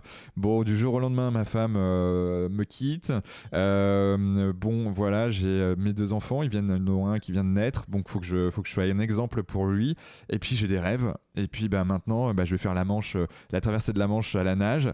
Je sais pas comment je vais faire encore, mais je vais y arriver. Et puis il a fait tout un tas de choses comme ça derrière. C'est des boosters. Ouais. Marc, j'aimerais te poser une question. Penses-tu être une personne équilibrée ? Alors, que je dis équilibré, c'est dans le bon sens du terme, c'est-à-dire voilà vraiment entre la vie pro, la vie perso, entre le sport, l'alimentation, tout ça. De manière générale, est-ce que toi tu penses que, du moins tu penses être équilibré, ou si tu fais des choses toi au quotidien pour tendre à cet équilibre ? En tant qu'individu, je ne vais pas parler en tant que papa par exemple ou ou homme pour un couple, etc., ou chef d'entreprise. En tant qu'individu, je pense oui. Après, dans ce qu'on appelle les fonctions sociétales, c'est-à-dire d'être père, d'être chef d'entreprise éventuellement ou salarié par l'État, mari, enfin tous ces trucs-là, je suis pas équilibré dans le sens classique de la société. Parce que déjà de base, et on en parle depuis quelques temps là, il y a une chose dont j'ai pas parlé, c'est que l'univers de la mer, de la course, de la compétition, mais aussi de l'entreprise, de la prospective, etc. Je suis un passionné, et les passionnés sont par essence des gens qui sont total quoi. En général, la passion fait qu'on s'investit complètement. Alors on peut avoir la passion du skateboard, des trucs comme ça, donc ça reste raisonnable. Moi dans mon cas, ma vie a été une passion, enfin, et toujours d'ailleurs une passion globale, et ce côté un peu absolu est compliqué pour les autres, que ça soit son cercle intime comme pour l'extérieur. Donc est-ce que l'équilibre, parce que d'abord l'équilibre c'est pas si évident que ça veut dire qu'on est capable d'un côté de faire des choses exceptionnelles, par exemple dans les tours du monde, et de l'autre côté d'être pareil à terre. À ce moment-là, je dirais que je suis déséquilibré, mais la plupart des gens sont déséquilibrés parce qu'on peut pas être équilibré dans tous les domaines. Il y a des gens qui sont exceptionnels, mais je sais pas où ils sont, qui sont très très bons dans leur vie perso, comme père de famille, comme amant, comme chef d'entreprise, comme pilote de course. Bon, mettons. Mais après, sur un équilibre plus profond, l'équilibre qu'on a en soi, je crois qu'avec le temps, c'est peut-être ça aussi de vieillir, l'avantage de vieillir quelque part, même s'il y a des côtés qu'on n'aime pas, qu'on aime moins, on en a peur en tout cas.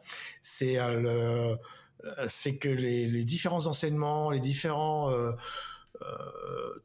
morceaux de vie qu'on a traversés et qu'on a créés, eh ben ils sont là. Souvent on se retourne un peu dessus quand même, il faut appeler un chat, mais ils vous permettent, c'est ce qu'on appelle l'expérience, hein. Ils vous permettent de voir les choses avec un peu plus si ce n'est de recul, en tout cas plus de sérénité. Et moi j'aurais tendance à rapprocher le mot équilibré d'une certaine sérénité, un certain équilibre entre des choses où j'ai été excessif dans le passé et tout ça. Mais après, c'est vrai que si on dit sur un individu, et moi en l'occurrence, est-ce que tu es équilibré sur l'ensemble de ta vie? Ben non, parce que déjà faire le tour du monde en solitaire, sans escale, sans assistance, c'est pas très équilibré pour la majorité des gens. On est une centaine à avoir fait ça, même pas d'ailleurs. Ouais, mais pour toi, est-ce que tu te sentais équilibré à ce moment-là? Oui, parce que j'étais en phase. Oui, j'étais raccord avec ce que je voulais faire. Tout à fait. J'étais dans ce que je voulais faire. Oui, tout à fait. Mais au même titre que quand j'ai fait l'école Boulle, je me suis donné à fond. Quand j'ai fait l'école Boulle, j'ai appris plein de choses passionnantes, même si je m'en suis pas servi totalement après, mais je m'en suis servi quand même un peu. Mais j'aimais bien fabriquer les meubles et tout. J'adorais ça. Là où je serais pas équilibré, c'est si on me mettait, si je devenais un financier, quoi, ou un banquier, même si je les pratique beaucoup et je les apprécie, mais je serais pas équilibré, je serais quelqu'un et il y a plein de gens comme ça qui sont à côté de leur vie. Voilà, c'est tout. Donc là, non, moi, le fait de driver des équipes, de construire des choses, d'imaginer des concepts, de m'intéresser à des sujets, de vivre, de voyager, etc., parce que c'est multiple, participe à mon équilibre. Donc quelque part, je pense que une vie comme la mienne peut paraître de l'extérieur complètement composite et bizarroïde et peut faire même peur, et je l'assume, mais en même temps, quand je fais le bilan, et je ne veux pas faire une liste à l'après-vert, mais c'est impressionnant quand même. Bien sûr. Je m'impressionne. J'ai quasiment fait le tour de la planète, mais vraiment les 3/4 des pays, des situations. Je me suis retrouvé ces dernières années avec les peuples des mers, dans des peuples premiers, etc. J'ai connu des présidents, des premiers ministres en pagaille, des choses comme ça, des palaces et tout. Donc c'est un ensemble de vies, de choses, d'actions, de moments qui font que ça fait un équilibre, on va dire. Et après, j'adorais cette phrase. Alors, je sais pas si c'est des proches. J'adore cette phrase. La vie est un branloir pérenne. C'est vrai, on est constamment en équilibre. Enfin, on cherche l'équilibre. Pour marcher, d'ailleurs, on est obligé d'être en équilibre. Hein. Tu vois, on avance un pas après l'autre. On se déséquilibre pour être en équilibre. Après, c'est vrai que si on revient sur le chapitre précédent, donc l'accident, ça m'a demandé, donc j'ai perdu l'audition, mais j'ai perdu surtout l'oreille interne, et j'ai dû donc réapprendre à marcher, à descendre des escaliers, à faire du vélo à 30 ans. Et ça, on s'en rend pas compte. C'est pour ça qu'ils pensaient que je remonterais plus jamais sur un bateau. Et donc souvent, pendant très très longtemps, je tombais sur le côté gauche et tout. Quand j'ai le ski, souvent les gens qui savent, enfin qui sont des très bons, moi j'ai appris avec des très bons, ils me disent mais comment tu fais tes virages à gauche là? Parce que je dis je l'ai créé dans ma tête le virage. Donc ils sont assez bluffés là-dessus. Et donc oui, là-dessus je suis pas, c'est pas que je suis pas équilibré, c'est que je dois recréer mon équilibre tout le temps. En permanence, beaucoup plus qu'un individu normal qui a toutes les. Tu vas avoir une sacrée plasticité neuronale. Hein. Ça, c'est ce qu'il m'a dit l'ostéopathe qui m'a suivi pendant longtemps. Et j'ai une question, moi, que je me pose depuis pas mal de temps. C'est pareil, moi, je suis un passionné, j'aime ce que je fais, je passe beaucoup de temps, je travaille beaucoup. Mais c'est vrai que d'un point de vue sentimental, tu me diras si tu veux répondre ou pas à la question, et c'est OK de pas forcément répondre, mais d'un point de vue sentimental, c'est les questions que je me pose, de me dire, c'est vrai que bon, c'est bien d'être avec, en l'occurrence, pour moi, c'est les femmes, mais c'est chouette, mais en même temps, j'ai cette vie de vouloir faire plein de trucs et donc de me poser cette question de est-ce que j'embarque avec quelqu'un ou pas, est-ce que sachant que je peux potentiellement lui faire du mal parce que je vais pas être là. Toi, comment tu as vécu peut-être ça, si tu veux bien y répondre, hein, après Ouais, alors ça, là-dessus, bon, sans rentrer dans les détails parce que c'est très trop long, mais j'ai eu une vie un peu d'aventurier et de voyageur. Bon, j'ai été marié 2 fois divorcé, j'ai 2 filles. Moi aussi, j'ai connu plein de femmes, hein, puis j'aime ça, puis c'est pas fini. Mais avec le temps, et c'est là où on est plus clair, c'est que avant, je promettais rien non plus, hein, mais je promets rien. C'est-à-dire que chacun est adulte, hein, chacun est grand. C'est-à-dire que si on décide de faire un morceau de chemin et un bout de vie avec quelqu'un qui est passionné, il faut l'assumer. Ça, c'est aussi le problème des personnes. Alors, c'est pas que des femmes, les hommes sont aussi comme ça, mais les femmes, souvent, ont ce tropisme-là. Elles aiment bien, certaines en tout cas, changer l'homme. Si on parle dans ce sens-là, ça peut être aussi l'inverse. Et chez certains individus, ça fonctionne pas. Chez moi, ça fonctionne pas. J'écoute. Je suis quelqu'un qui suis là. Quand je suis là, je suis vraiment là. Je suis polyvalent. Je suis totalement autonome. Pas besoin qu'on fasse quoi que ce soit pour moi. Je suis complètement tranquille depuis tout petit, parce que j'ai beaucoup aidé ma mère, entre autres, et puis parce que j'ai mené des grands projets de tout ordre.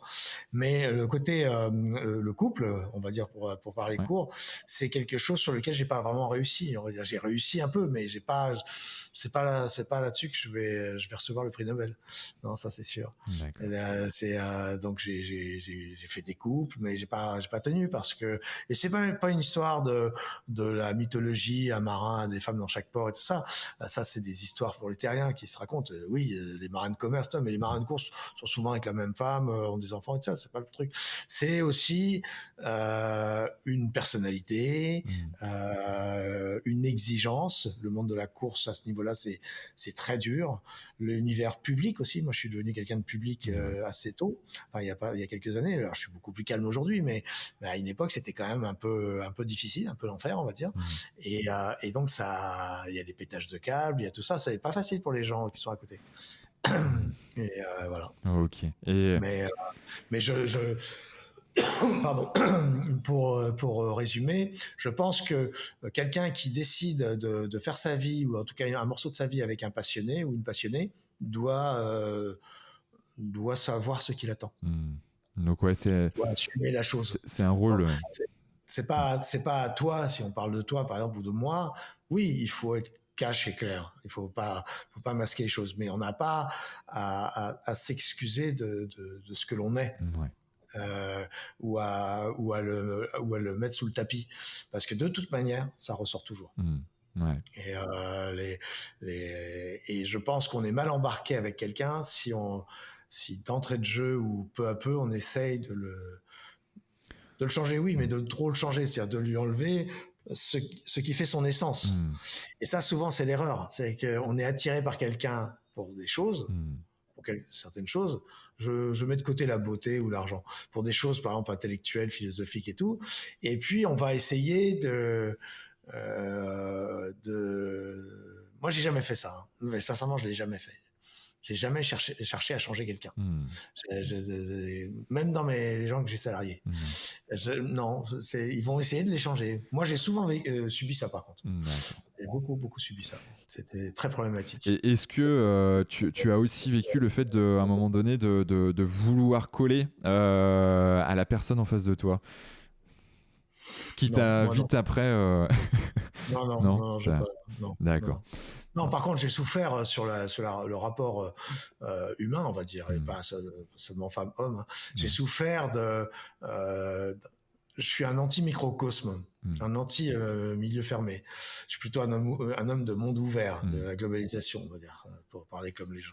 Mais ça, par exemple, en voile, j'ai beaucoup souffert de la non-reconnaissance. Enfin, j'ai une reconnaissance quand même, mais la non-reconnaissance de mes pairs parce que je suis un profil atypique, parce que je suis jamais là où on m'attend, que je suis pas consensuel, comme enfin, je me mets pas à plat ventre, moi. Ouais. Et donc, le monde de la voile et tous les microcosmes ont du mal avec les gens qui sont un peu différents, qui ont un parcours atypique, etc., etc. Donc ça, j'en ai souffert. Mais sinon, vouloir devenir un autre, non. Non. Non, ça n'a jamais été. Ah, ça rejoint à ce qu'on se disait tout à l'heure sur l'idolâtrie ou fan d'eux. Ouais. J'idolâtre personne. J'idolâtre personne. Yes. Okay. Et c'est pas négliger les autres hein, que de dire ça. Je n'idolâtre personne. C'est-à-dire que je sais très bien, par l'expérience en plus avec le temps, c'est bien, que même les grands hommes ou les grandes femmes sont comme moi, sont faits de chair et de sang et de peur, de pleurs, de rire, de tout ce qui constitue l'humanité, à commencer par la faiblesse. Et nous sommes faibles. On est des petites choses, des micro-choses. Ça, c'est un des grands apprentissages de la course au large. C'est qu'on sait, quand on fait ce genre de grande course, surtout en solitaire, mais en équipage, c'est pareil, qu'on n'est rien. On n'est rien sur la surface de la Terre. Quand je dis rien, c'est rien. Hein. Et ça veut pas dire que c'est pas négatif. C'est juste une observation. Un constat. Et donc ça vous permet de vous dire, mais qui suis-je pour vouloir changer telle personne, ou qui suis-je pour vouloir voilà. C'est aussi c'est ce qu'on appelle la tolérance. Hein. C'est un mot qui est beaucoup galvaudé en ce moment. Ouais. La tolérance. Voilà. Donc ça me va bien. Juste, on arrive sur les dernières petites questions du podcast habituel. C'est quoi, toi, ton lever, du lever au coucher? Est-ce que tu as des rituels particuliers? Est-ce que tu te lèves, tu vas faire du sport, ou c'est très aléatoire? C'est plutôt aléatoire. Il y a des périodes où je me dis, allez, tous les jours, le matin, je vais faire du sport. Et puis, je suis pas quelqu'un de routinier. Bon, on l'a vu à travers ma vie, mais je suis pas quelqu'un de routinier. Même si je sais qu'il y en a quand même qui se sont faites à l'insu de mon plein gré, comme dirait un célèbre cycliste. C'est possible que j'ai des routines sans que je m'en aperçoive. Mais par contre, de façon consciente, non, j'ai pas de routine. D'accord.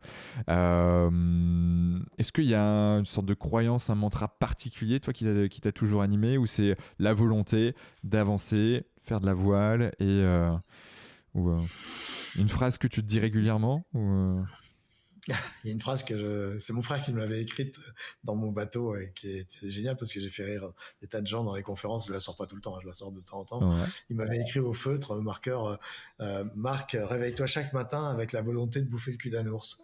Et il est directeur financier, mon frangin. Okay. Et c'est un gros accrocheur. Mais elle est géniale, cette phrase, elle est marrante. Non, j'ai pas de mantra. C'est d'ailleurs un des trucs qui m'énerve un peu sur LinkedIn, que j'aime beaucoup le réseau, mais où les grandes phrases à la Mandela. En plus, on ne sait jamais si c'est eux qui l'ont écrite, qui l'ont dite. Mandela ou Gandhi, par exemple, il y a beaucoup ce genre de trucs. Ouais. Moi, ça m'agace un peu. Je trouve ça bien, c'est agréable à lire.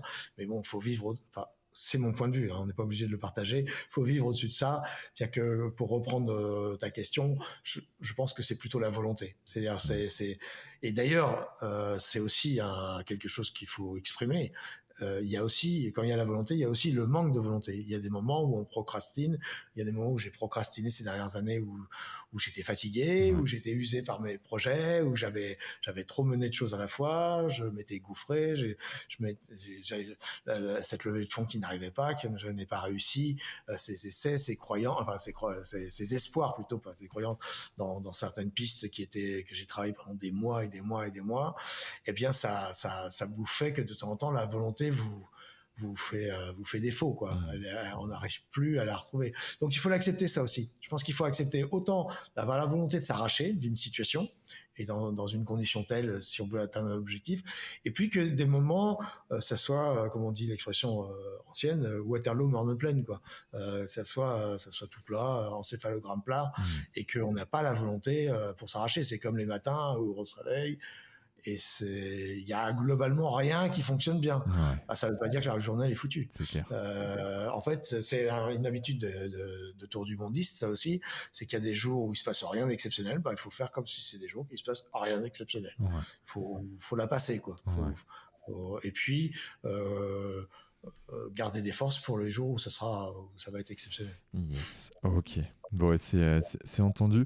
Si on veut te joindre, si on veut te contacter, alors pour te faire intervenir dans une conférence, peu importe, ou même si on veut te poser des questions, quels sont les moyens de le faire?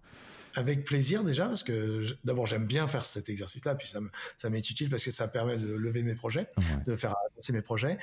Donc il y a le site internet, là, mon site, www.marctircelin.com. On mettra dans les notes de l'épisode, quoi qu'il arrive, tous les liens. Après, il y a mon profil LinkedIn, il y a un profil de réseaux sociaux, surtout LinkedIn. Et puis après, oui, voilà, essentiellement ça. Voilà. D'accord. Bon, de toute façon, j'irai grappiller tous les liens qui te concernent. Si tu as un problème, tu m'appelles ou tu m'envoies un texto. Ouais, mais normalement, tu es une personne publique, Marc, donc du coup, je vais récupérer tout ça. Exactement. As-tu un dernier mot à dire à nos auditeurs ? Alors, comme ça, bing, boum, pif, pouf, j'avais pas prévu, mais j'ai envie de redire ce qui me vient là à l'esprit. C'est ce que j'avais bossé pour un gros labo pharmaceutique. Quand j'ai aidé des cadres dirigeants à devenir dirigeants. Et je leur disais, il y a deux choses qui sont vraiment importantes qu'il faut jamais perdre de vue. Enfin, moi, à mon sens, on y revient, c'est la curiosité et le mouvement. C'est-à-dire, soyez curieux, intéressez-vous aux choses. Pas une curiosité malsaine, j'entends ça. Une curiosité, c'est-à-dire comment ça fonctionne, vers où on va. Et que vers où on va, c'est pas forcément si terrible que ce que veut bien raconter beaucoup de gens. Donc la curiosité, être curieux d'une façon curieux, gourmand, c'est-à-dire de s'intéresser même à des choses qui peuvent paraître complètement anecdotiques. Et puis le mouvement, c'est-à-dire se bouger soi-même, bouger dans sa tête, c'est-à-dire se dire ouais, ok, d'accord, la situation est celle-là, je suis calfeutré chez moi comme ça a été le cas dans la pandémie par exemple, mais c'est quand même pas la fin du monde. Je dois pouvoir trouver des ressorts en moi et autour de moi pour faire quelque chose si ce n'est de sympa, en tout cas d'intéressant de cette période. Voilà, et il y en a plein. Je peux pas les dire là parce que ça voudrait dire qu'on repart pour le podcast, mais il y en a plein.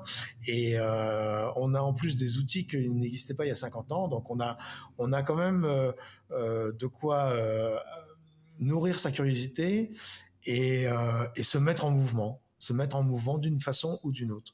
Voilà ce que j'aurais envie de vous léguer là tout de suite. Merci infiniment Marc, moi ça me plaît bien, j'ai passé un super moment avec toi comme à chaque fois, et puis pour celles et ceux qui nous écoutent encore, merci de nous écouter, j'espère que cet épisode vous a plu, en tout cas moi je le redis, mais je me suis régalé, et puis je vous dis à toutes et tous à très bientôt, à la semaine prochaine pour un autre épisode, et puis Marc encore merci pour tous tes échanges, tes partages, et bon vent comme on dit.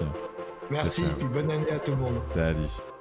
Bravo. Vous avez écouté cet épisode de Génération Canopée jusqu'au bout. Merci de le partager à au moins 3 personnes autour de vous et de nous mettre une note 5 étoiles avec un gentil commentaire. Au-delà d'en avoir besoin pour être dans le top des classements, c'est hyper important pour nous. Pourquoi ? Parce que ça nous permet de toucher un maximum de personnes qui méritent d'être plus heureuses, en meilleure santé et plus performantes.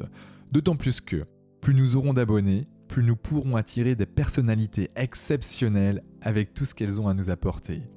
Et si vous souhaitez passer un cap dans votre vie, pour être plus heureux, améliorer significativement votre niveau de santé et ou devenir plus performant, toute l'équipe de Canopy est prête à vous bichonner comme il se doit.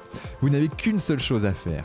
Créez votre profil sur canopy.com, Qanopee.com, si ce n'est pas déjà fait, et faire votre check-up bien-être. Du contenu gratuit et des praticiens vous y attendent. C'était Quentin Aoustin et je vous embrasse. Ciao ciao.